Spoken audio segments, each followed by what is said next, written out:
પછી તમારો એક આ એક્સરસાઇઝનો ક્વેશ્ચન છે 11 આ સલીમ અને શબાનાવાળો. તો ક્વેશ્ચનમાં જરાક જોજો, કેપિટલ ને કરંટ અકાઉન્ટ આપ્યા છે, પણ કરંટ અકાઉન્ટમાં છે ને આન્સર પ્રમાણે પહેલાં શબાના છે અને પછી સલીમ છે, એટલે એનું એક કરેક્શન કરજો બરાબર. ક્વેશ્ચનમાં આ સમ જોઈએ તો કેપિટલ ને કરંટ અકાઉન્ટ આપ્યા છે, દેટ મીન્સ કે આ લોકો fixed capital account method follow કરતા હશે. પછી અહીંયા સ્ટોક આપણને 31/3/2017, તો એ આ ટ્રાયલ બેલેન્સની ડેટ છે, તો એનો મતલબ કે ક્લોઝિંગ સ્ટોક આપણને ટ્રાયલ બેલેન્સમાં આપ્યો છે. પછી થોડું આગળ જોઈએ તો આ કરંટ અકાઉન્ટ વિથ બેંક છે, કેશ બેલેન્સ છે, અહીંયા ક્યાંય પણ હિડન એડજસ્ટમેન્ટ છે નહીં. પછી આગળના ટ્રાયલ બેલેન્સમાં જોઈએ તો આપણને એક અહીંયા લીઝ હોલ્ડ મશીનરી દેખાય છે અને એ લીધું છે 1/4/2016ના, એટલે આ જ વર્ષે લીધું છે 5 યર્સ માટે. તો ખાલી 60,000 ડિવાઇડેડ બાય 5 કરીને એક વર્ષનું ગોતવાનું છે એવું છે. આમાં એટલું કોમ્પ્લિકેશનવાળું કંઈ છે નહીં. પછી stationery and printing, bad debt reserve ને એવું આપેલું છે. ટ્રેડિંગ અકાઉન્ટનું બેલેન્સ અહીંયા આપેલું છે. તો એક વખત તો આપણને થાય કે ભાઈ ચાલો શાંતિ, કે આપણે ટ્રેડિંગ અકાઉન્ટ નહીં બનાવવું પડે, કારણ કે એ લોકોએ ટ્રેડિંગ અકાઉન્ટનું બેલેન્સ આપ્યું છે. પછી આ પાર્ટનરની લોન આપી છે, શબાના પાર્ટનર છે, તો એનું બેલેન્સ ક્રેડિટ સાઇડમાં છે. એનો મતલબ કે ફર્મે આ શબાના આગળથી લોન લીધી છે. ડેટ આપી છે 1/10/2016, એટલે 10/11/12/1 2 3, કારણ કે આપણા ટ્રાયલ બેલેન્સ પૂરો થાય છે 31/3/2017ના. તો જ્યારે પાર્ટનર ફર્મને લોન આપે ત્યારે કાંઈ ઇન્ફોર્મેશન ના આપી હોય તો કમ્પલસરી એને 6% ઇન્ટરેસ્ટ આપવું પડશે, પણ એને 6 મંથ્સનું આપશું એવું આપણે કહી શકાય. અને એક અહીંયા ડિસ્કાઉન્ટ રિઝર્વ આપેલું છે. હવે એડજસ્ટમેન્ટ્સ વાંચો તો અહીંયા પણ તમને આપ્યું છે કે Salim withdrew goods of ₹4,000 for personal use અને એ રેકોર્ડ નથી કર્યું. તો હવે આ goods return for personal use છે એ તો ટ્રેડિંગ અકાઉન્ટમાં આવે, કારણ કે આની બે ઇફેક્ટ હોય. ટ્રેડિંગ અકાઉન્ટમાં પરચેઝમાંથી માઇનસ અને પાર્ટનર્સ કરંટ અકાઉન્ટમાં, કારણ કે આ લોકો કેપિટલ ને કરંટ અકાઉન્ટ બે બનાવે છે. અહીંયા ક્વેશ્ચનમાં આપણને કેપિટલ ને કરંટ અકાઉન્ટ બે આપ્યું છે, તો બીજી ઇફેક્ટ હશે કરંટ અકાઉન્ટમાં ડેબિટ સાઇડમાં goods return for personal use. એટલે આપણને આ પહેલાં એડજસ્ટમેન્ટ વાંચીને ખબર પડી કે આ ટ્રેડિંગ અકાઉન્ટ ભલે આપ્યું પણ એ ગ્રોસ પ્રોફિટ બરાબર છે નહીં, એટલે આપણે રિવાઇઝડ ટ્રેડિંગ અકાઉન્ટ બનાવવું પડશે. પછી હજી આપણે આગળ જોઈએ તો ગુડ્સ 8,000ના પરચેઝ કર્યા છે, એ પણ રેકોર્ડ કરતાં ભૂલાઈ ગયા છે. તો ક્રેડિટ પરચેઝ નોટ રેકોર્ડેડ હોય તો ટ્રેડિંગ અકાઉન્ટમાં પરચેઝમાં પ્લસ કરવાના અને ક્રેડિટર્સમાં બેલેન્સ શીટમાં ક્રેડિટર્સમાં પ્લસ કરવાના. તો ટ્રેડિંગ અકાઉન્ટમાં પણ પ્લસ થશે ને ક્રેડિટર્સમાં પણ પ્લસ થશે, એટલે આ પણ આપણે ટ્રેડિંગ અકાઉન્ટ માટે છે જ, એટલે આમ પણ રિવાઇઝ ટ્રેડિંગ અકાઉન્ટ બનાવવું પડશે. પછી પ્રીપેડ ઇન્સ્યોરન્સ છે, જે સાવ સીધું સાદું છે. ઇન્સ્યોરન્સમાંથી ખાલી માઇનસ કરવાનું છે, તો અહીંયા ઇન્સ્યોરન્સ પ્રીમિયમ છે એમાંથી પ્રીપેડ માઇનસ કરવાનું અને બેલેન્સ શીટમાં એસેટ સાઇડમાં 400. પછી ડેટર્સની કથા કરી છે કે ડેટર્સમાંથી 800 બેડ ડેપ્ટ એઝ પર એડજસ્ટમેન્ટ છે અને પછી 5% BDR છે. પછી અહીંયા પાછું આવ્યું છે ને discount reserve on debtors is no longer required. તો જ્યારે પણ બેડ ડેપ્ટ રિઝર્વ કે discount reserve on debtors no longer required હોય તો એને આપણે પાછું બંધ કરી નાખશું by writing it on the credit side. જો અહીંયા એક્સપ્લેનેશન લખ્યું છે કે વેન BDR DDR ઇઝ નો લોંગર રિક્વાયર્ડ then it is closed by writing it on the credit side of profit and loss account. તો આ એક ખાલી ડિસ્કાઉન્ટ રિઝર્વવાળું નવું છે. અને ડેપ્રિસિએશન પ્લાન્ટ એન્ડ મશીનરીમાં 20% અને ફર્નિચર પર 5%, તો એ પણ સીધું સાદું છે. એટલે સમમાં બીજું કંઈ કોમ્પ્લિકેટેડ છે નહીં, સીધો સાદો જ સમ છે આ. ખાલી આપણે આ પાર્ટનરની લોન ઉપર ઇન્ટરેસ્ટ આપવાનું છે, પછી રિવાઇઝ ટ્રેડિંગ અકાઉન્ટ બનાવવાનું છે. Partner goods return for personal use છે એટલે એના કરંટ અકાઉન્ટમાં આવશે, એટલે એવા સીધા સાદા કેલ્ક્યુલેશન્સ છે. તો આપણે એડજસ્ટમેન્ટથી સ્ટાર્ટ કરીએ. સિન્સ આપણે પહેલું જ એડજસ્ટમેન્ટ જોયું કે જેમાં આપણે ટ્રાન્ઝેક્શન આવશે ટ્રેડિંગ અકાઉન્ટમાં, એટલે આપણે રિવાઇઝ ટ્રેડિંગ અકાઉન્ટ બનાવવું પડશે. તો સૌથી પહેલું એડજસ્ટમેન્ટ છે કે સલીમ વિથડ્રૂ કરે છે goods of 4,000 for personal use, જે રેકોર્ડ નથી કર્યું. તો goods return for personal use છે એ આપણે પરચેઝમાંથી માઇનસ કરીએ. તો રિવાઇઝ ટ્રેડિંગ અકાઉન્ટમાં આપણે અહીંયા લખશું હવે જ્યારે પરચેઝ આવે ત્યારે, ઓર આપણે એને અહીંયા ક્રેડિટ સાઇડમાં પણ લખી શકીએ by goods return for personal use, પણ અત્યારે લખીએ છીએ પરચેઝ માઇનસ અહીંયા goods withdrawn for personal use. તો સલીમ વિથડ્રો કરે છે 4,000, તો માઇનસ કરવાના છે એટલે અહીંયા બ્રેકેટમાં લખીએ. રિવાઇઝ ટ્રેડિંગ અકાઉન્ટમાં ડેબિટ સાઇડમાં પરચેસમાંથી માઇનસ, કારણ કે goods withdrawn for personal use છે. અને બીજી ઇફેક્ટ હશે પાર્ટનર્સ કરંટ અકાઉન્ટમાં ડેબિટ સાઇડમાં, કારણ કે આ એક ટાઈપનું ડ્રોઈંગ્સ છે.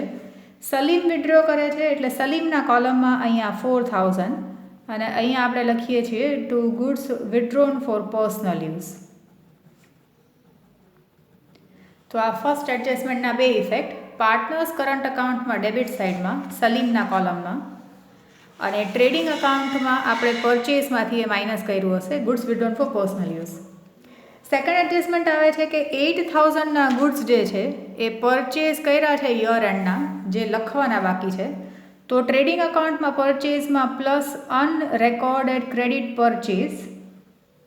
સો અનરેકોર્ડેડ ક્રેડિટ પરચેસ છે 8000 અને બીજી ઇફેક્ટ હશે ક્રેડિટર્સમાં પ્લસ. તો બેલેન્સ શીટમાં લાયબિલિટી સાઇડમાં આપણે જ્યારે ક્રેડિટર્સ લખશું તો ક્રેડિટર્સમાં આપણે પ્લસ કરવાના આવશે પ્લસ અનરેકોર્ડેડ ક્રેડિટ પરચેસ. સો અનરેકોર્ડેડ ક્રેડિટ પરચેસ છે એ 8000. તો એની બે ઇફેક્ટ જોઈ લો. ટ્રેડિંગ અકાઉન્ટમાં એટલે કે રિવાઇઝ ટ્રેડિંગ અકાઉન્ટમાં પરચેસમાં પ્લસ અને બેલેન્સ શીટમાં આ રિવાઇઝ ટ્રેડિંગ અકાઉન્ટમાં પરચેસમાં પ્લસ અને બેલેન્સ શીટમાં લાયબિલિટી સાઇડમાં ક્રેડિટર્સમાં પ્લસ અનરેકોર્ડેડ ક્રેડિટ પરચેસ. પછી નેક્સ્ટ છે પ્રીપેડ ઇન્સ્યોરન્સ 400. તો પ્રીપેડ એક્સપેન્સ હોય એ રિસ્પેક્ટિવ એક્સપેન્સમાંથી માઇનસ થાય પ્રોફિટ એન્ડ લોસ અકાઉન્ટમાં ડેબિટ સાઇડમાં. તો જેમ કે અહીંયા ઇન્સ્યોરન્સ પ્રીમિયમ છે એ તમને ટ્રાયલ બેલેન્સમાં આપ્યું હશે. અહીંયા આપણે પ્રીપેડ જે છે એ માઇનસ કરવાનું છે. તો અહીંયા પ્રીપેડ ઇન્સ્યોરન્સ 400 અહીંયા બ્રેકેટમાં લખીએ અને ત્યારે ને ત્યારે જ આ 400 જે છે એ બેલેન્સ શીટમાં એસેટ સાઇડમાં લખીએ, કારણ કે પ્રીપેડ એક્સપેન્સ છે.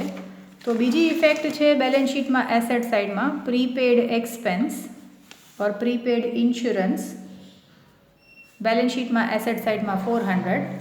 એટલે ટુ ફોલ્ડ ઇફેક્ટ્સ જોઈ લેજો. બેલેન્સ શીટમાં એસેટ સાઇડમાં અને રિસ્પેક્ટિવ એક્સપેન્સમાંથી માઇનસ પ્રોફિટ એન્ડ લોસ અકાઉન્ટમાં ડેબિટ સાઇડમાં.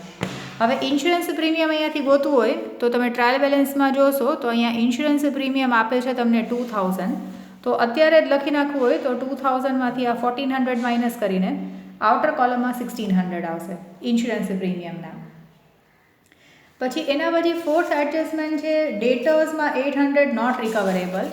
તો ડેટર્સનું એડજસ્ટમેન્ટ આવે તો આપણે આગળ વાંચી લઈએ કે ક્યાંય પણ અનરેકોર્ડેડ ક્રેડિટ સેલ્સ કે સેલ્સ રિટર્ન કે એવું કંઈ આપેલું નથી ને, તો બીજા કંઈ ટ્રાન્ઝેક્શન્સમાં સેલ્સ રિલેટેડ કંઈ આપ્યું નથી. તો આ ડેટર્સનું આપણે એડજસ્ટમેન્ટ કરીએ. તો સૌથી પહેલાં આપણે બેલેન્સ શીટમાં ડેટર્સથી સ્ટાર્ટ કરીએ. ડેટર્સ તમે ટ્રાયલ બેલેન્સમાં જોશો તો ડેટર્સ તમને અહીંયા 80 પેજ ઉપર આપેલું છે. ડેટર્સનું ડેબિટ બેલેન્સ હશે એટલે 36800. સો અહીંયાથી આપણે સ્ટાર્ટ કરીએ 36,800. પછી એડજસ્ટમેન્ટમાં કીધું છે કે રાઇટ ઓફ ₹800 એઝ બેડ ડેપ્ટ. તો 800 માઇનસ કર્યા તો 36,000 અને પછી 5% BDR છે. So bad debt reserve as per adjustment એ આ 36,000ના 5% એટલે એ તમારા 1800 આવશે. આ 36,000 એના 5% એટલે 1800 માઇનસ કરીએ તો એ માઇનસ કરીને જોશું તો રિમેનિંગ અમાઉન્ટ આવશે 34200. પછી ડિસ્કાઉન્ટ રિઝર્વ કરવાનું નથી તો આ 34,200ને આપણે આઉટર કોલમમાં જ ડાયરેક્ટલી લખી શકીએ, કારણ કે ડિસ્કાઉન્ટ કંઈ આપ્યું નથી. હવે આ બેડ ડેપ્ટનું જે સ્ટોરી છે એ પ્રોફિટ એન્ડ લોસ અકાઉન્ટમાં ડેબિટ સાઇડમાં જે આપણે કથા કરતા હોઈએ છીએ. સો પ્રોફિટ એન્ડ લોસ અકાઉન્ટમાં ડેબિટ સાઇડમાં આપણે આપણી ફોર્મેટ લખી નાખીએ. બેડ ડેપ્ટ as per trial balance, add bad ડેપ્ટ as per adjustment, add bad debt reserve as per adjustment અને એક લાઇન છોડીને minus bad debt reserve as per trial balance. તો બેડ ડેપ્ટ અને bad debt reserve as per adjustment છે એ 800 અને 1800 છે.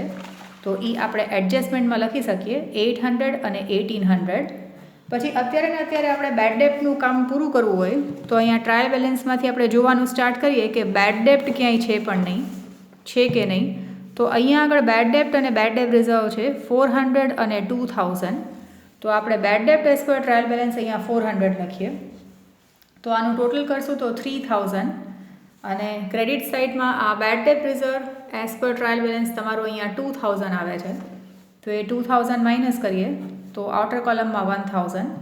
પછી ડિસ્કાઉન્ટ રિઝર્વ કે કંઈ કીધું નથી એટલે આપણે એલું ડિસ્કાઉન્ટ અલાઉ ને DDR વાળું કંઈ કરશું નહીં. ફોર્થ એડજસ્ટમેન્ટ પૂરું થઈ ગયું, જેમાં એડજસ્ટમેન્ટમાં આ 800 1800 તો એ 2 વખત આવ્યા. એક તો પ્રોફિટ એન્ડ લોસ અકાઉન્ટમાં અને બેલેન્સ શીટમાં ડેટર્સમાંથી માઇનસ થયા. હવે ફિફ્થ એડજસ્ટમેન્ટ છે discount reserve on debtors is no longer required. તો જ્યારે પણ BDR DDR, જો આ નોટ છે એ પછી લખી નાખજો તમે કે when BDR or DDR is no longer required then it is closed by writing it on the credit side of profit and loss account. કારણ કે જ્યારે આપણે ક્રિએટ કર્યું હશે ત્યારે આપણે પ્રોફિટ એન્ડ લોસ અકાઉન્ટમાં ડેબિટ સાઇડમાં લખીને ક્રિએટ કર્યું હશે. હવે બંધ કરવાનું છે તો ખાલી એને રિવર્સ એન્ટ્રી જ પાસ થશે. સો અહીંયા પ્રોફિટ એન્ડ લોસ અકાઉન્ટમાં ક્રેડિટ સાઇડમાં બાય DDR અહીંયા નો લોંગર રિક્વાયર્ડ છે. સો DDR આપણે જોઈ લઈએ ટ્રાયલ બેલેન્સમાં, કારણ કે અહીંયા એડજસ્ટમેન્ટમાં આપણને અમાઉન્ટ નથી આપ્યું, પણ ડિસ્કાઉન્ટ રિઝર્વ તમને ટ્રાયલ બેલેન્સમાં 760 છે, જે આપણે હવે જોતું નથી તો આપણે એને ઇન્કમ તરીકે ટ્રીટ કરી નાખીએ ને. આપણે કસ્ટમર્સને ડિસ્કાઉન્ટ નહીં આપવાના હોય તો આપણું એટલા પૈસા બચી ગયા, 760 આપણી ઇન્કમ થઈ ગઈ. એના પછી લાસ્ટ એડજસ્ટમેન્ટ છે depreciation on plant and machinery. તો depreciation on plant and machinery છે તો એની એક ઇફેક્ટ હશે પ્રોફિટ એન્ડ લોસ અકાઉન્ટમાં ડેબિટ સાઇડમાં. હવે ઘણામાં plant and machinery depreciation trading અકાઉન્ટમાં એ નાખે છે, પણ આમાં તો એવું કંઈ છે નહીં. અહીંયા આપણે કેલ્ક્યુલેટ કરીએ, પ્રોફિટ એન્ડ લોસ અકાઉન્ટમાં ડેબિટ સાઇડમાં જ આપણે લખીએ છીએ, કારણ કે એ લોકોએ પણ નથી લખેલું એમાં. અને આમ પણ નોર્મલી આપણે ડેપ્રિસિએશન પ્રોફિટ એન્ડ લોસ અકાઉન્ટમાં જ લખીએ.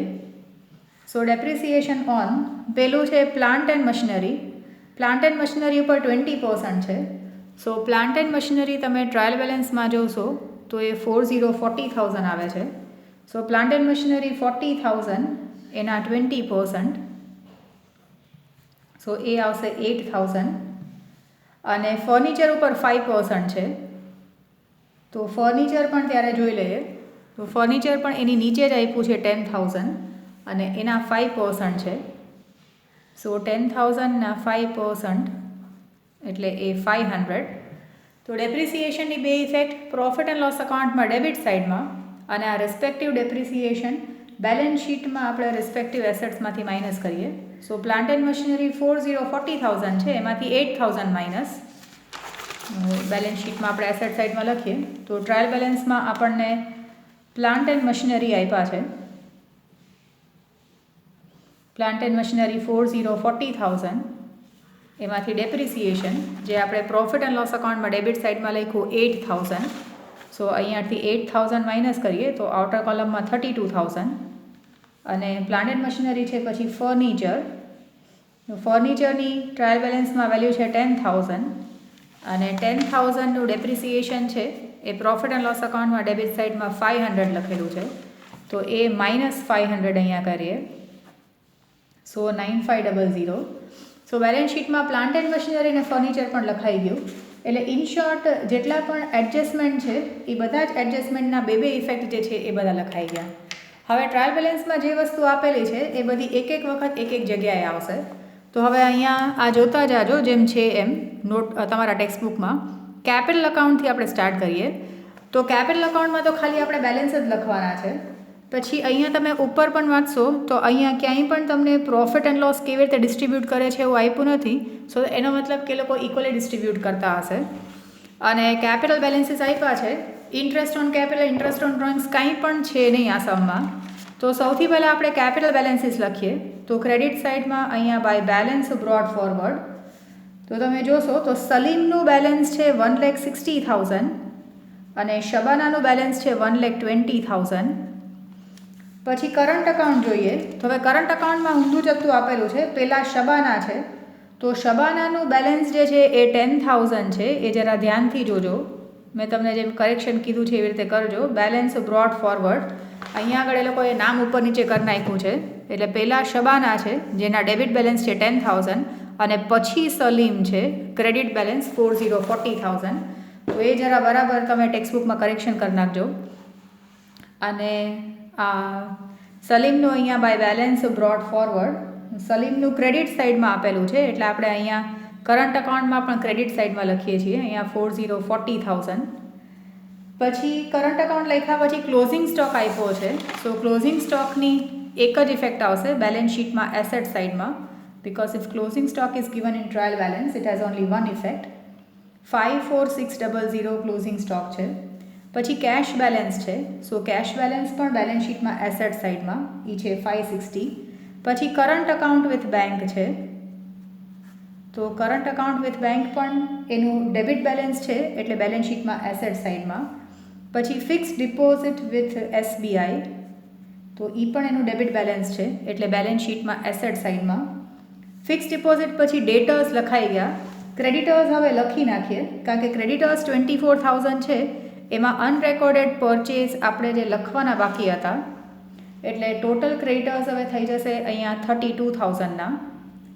ડેટર્સ ક્રેડિટર્સ પછી સેલરી છે, તો સીધી સાદી સેલરી આવશે પ્રોફિટ એન્ડ લોસ અકાઉન્ટમાં ડેબિટ સાઇડમાં. સો પ્રોફિટ એન્ડ લોસ અકાઉન્ટમાં ડેબિટ સાઇડમાં અહીંયા લખીએ ટુ સેલરી આપી છે 37,000. એના પછી લેન્ડ એન્ડ બિલ્ડિંગ છે, તો આપણે બેલેન્સ શીટમાં લેન્ડ એન્ડ બિલ્ડિંગ લખી નાખીએ, એમાં કંઈ પણ એડજસ્ટમેન્ટ છે નહીં. સો લેન્ડ એન્ડ બિલ્ડિંગ છે 1,20,000. એના પછી પ્લાન્ટ એન્ડ મશીનરી ફર્નિચર લખાઈ ગયું. ઇન્સ્યોરન્સ પ્રીમિયમ પણ આપણે લખી નાખ્યું કારણ કે એમાં આપણે પ્રીપેડ ઇન્સ્યોરન્સ હતું એ માઇનસ કર્યું હતું એટલા માટે. હવે આવે છે leasehold machinery. Leasehold મશીનરીમાં ડેટ છે પણ એ કંઈ એટલું કોમ્પ્લિકેટેડ છે નહીં. Leasehold machinery total amount આપેલું છે 60,000. એ આપણે આ વર્ષે જ લીધું છે કારણ કે આપણું વર્ષ પૂરું થાય 31/3/2017ના અને આ લીધું છે 1/4/2016ના. સો એ 5 યર્સનું છે, તો આ 60,000 ડિવાઇડેડ બાય 5 કરીએ તો એક વર્ષના 12,000 જે છે એ રાઇટ ઓફ કરવાના આવે. So minus amount to be written off અહીંયા 12,000. સો રિમેનિંગ અમાઉન્ટ હશે લીઝ હોલ્ડ બિલ્ડિંગનું 48,000. સો રિમેનિંગ અમાઉન્ટ અહીંયા 48,000 અને જેટલું રાઇટ ઓફ કરીએ છીએ 12,000 એ પ્રોફિટ એન્ડ લોસ અકાઉન્ટમાં ડેબિટ સાઇડમાં અહીંયા to leasehold machine written off, તો એ 12,000. લીઝ હોલ્ડ મશીનરી એટલે આપણે 5 વર્ષનું ભાડું એકસાથે આપી દીધું હશે એટલે આપણને એ મશીન વાપરવા દઈએ 5 વર્ષ સુધી. એના પછી આવે છે stationery and printing. So stationery and printing પણ પ્રોફિટ એન્ડ લોસ અકાઉન્ટમાં ડેબિટ સાઇડમાં એ છે 1,200. પછી બેડ ડેટ રિઝર્વવાળું આપણું લખાઈ ગયું. દેન એડવર્ટાઇઝમેન્ટ એક્સપેન્સ. સો એડવર્ટાઇઝમેન્ટ એક્સપેન્સ પણ પ્રોફિટ એન્ડ લોસ અકાઉન્ટમાં ડેબિટ સાઇડમાં 1,200. પછી ટ્રાવેલિંગ એક્સપેન્સ છે. સો ટ્રાવેલિંગ એક્સપેન્સ પણ પ્રોફિટ એન્ડ લોસ અકાઉન્ટમાં ડેબિટ સાઇડમાં 800. પછી ટ્રેડિંગ અકાઉન્ટનું બેલેન્સ છે જે આપણે રિવાઇઝ ટ્રેડિંગ અકાઉન્ટમાં લખશું અહીંયા બાય ટ્રેડિંગ અકાઉન્ટ, જે ઓલરેડી ફાઉન્ડ આઉટ કરેલો ગ્રોસ પ્રોફિટ છે એ. ક્રેડિટ બેલેન્સ છે 61800. પછી લોન ઓફ શબાના છે. સો લોન ઓફ શબાના આવશે બેલેન્સ શીટમાં લાયબિલિટી સાઇડમાં. લોન ઓફ શબાના, તો લોનનું અમાઉન્ટ છે 60,000 અને એના ઉપર આપણે આઉટસ્ટેન્ડિંગ ઇન્ટરેસ્ટ કેલ્ક્યુલેટ કરીને જોઈ લઈએ કારણ કે ટ્રાયલ બેલેન્સમાં ક્યાંય પણ એનું ઇન્ટરેસ્ટ આપ્યું નથી. So interest on loan from Shabana. So લોનનું અમાઉન્ટ છે 60,000, એના 6% અને એ 6 મંથ્સ માટે. સો ઇન્ટુ 6/12 કારણ કે 1/10/2016 31/3/2017 એટલે 10/11/12 1 2 3 6 મંથ્સનો ઇન્ટરેસ્ટ. તો એ અમાઉન્ટ આવશે તમારું 1,800 ને આટલું જ 1,800 આપણે દેવાના પણ બાકી છે એટલે પ્રોફિટ એન્ડ લોસ અકાઉન્ટમાં ડેબિટ સાઇડમાં ઇન્ટરેસ્ટ ઓન લોન 1,800 અહીંયા to interest on Shabana's loan 1,800 અને સૌથી લાસ્ટમાં discount reserve no longer required છે એટલે આપણે એ કરી નાખ્યું. એના પછી ટ્રેડિંગ અકાઉન્ટમાંથી આપણે સ્ટાર્ટ કરીએ તો ક્રેડિટ સાઇડમાં 61,800. અહીંયા હવે આપણે આઉટર કોલમમાં લખી નાખીએ 4,000. સો 61,800માંથી 4,000 માઇનસ કરશું તો આપણને ગ્રોસ પ્રોફિટ આવશે જે જશે પ્રોફિટ એન્ડ લોસ અકાઉન્ટમાં. તો ડિફરન્સ કરશો તો આવશે 57,800 જે પ્રોફિટ એન્ડ લોસ અકાઉન્ટમાં ક્રેડિટ સાઇડમાં. એના પછી અહીંયા revise trading account profit and loss અકાઉન્ટમાં લઈ આવીએ છીએ. પછી બે સાઇડનું ટોટલ કરીએ તો ડેબિટ સાઇડ ટોટલ વધારે આવે છે, ક્રેડિટ સાઇડ ઓછો આવે છે. એનો મતલબ કે આપણને નેટ લોસ આવે છે જે જશે પ્રોફિટ એન્ડ લોસ અપ્રોપ્રિએશન અકાઉન્ટમાં. અહીંયા નેટ લોસ, તો આ ડિફરન્સ કરીએ તો આપણને નેટ લોસ આવશે 6,540 જે જશે પ્રોફિટ એન્ડ લોસ અપ્રોપ્રિએશન અકાઉન્ટમાં ડેબિટ સાઇડમાં. અહીંયા આગળ to profit and loss account 6540. પછી એ ડિવિઝિબલ લોસ તમે અહીંયા પાર્ટનર્સમાં ડિસ્ટ્રીબ્યુટ કરવાનું આવશે, એટલે અહીંયા આવશે ડિવિઝિબલ લોસ જે ઇક્વલી ડિસ્ટ્રીબ્યુટ કરશું. પછી પાર્ટનર્સ કરંટ અકાઉન્ટમાં ડેબિટ સાઇડમાં લખીએ. પછી એ ડેબિટ સાઇડમાં લખશો પછી જેમ કે સલીમનું બે સાઇડનું ટોટલ કરીએ તો અહીંયા 40,000 અને 7270 છે, તો એનું બેલેન્સ અહીંયા આવશે ક્રેડિટ બેલેન્સ છે, બેલેન્સ કેરીડ ફોરવર્ડ 32730. અને શબાનાના કેસમાં અહીંયાનું ટોટલ આવે છે 13270 અને અહીંયા કંઈ છે નહીં, તો અહીંયા 13270 આ સાઈડમાં આવશે. અહીંયા આગળ બાય બેલેન્સ કેરીડ ફોરવર્ડ, તો આ બેલેન્સ છે એ બેલેન્સ શીટમાં એસેટ સાઈડમાં આવશે. પછી પાર્ટનર્સના કેપિટલ અને કરંટ અકાઉન્ટ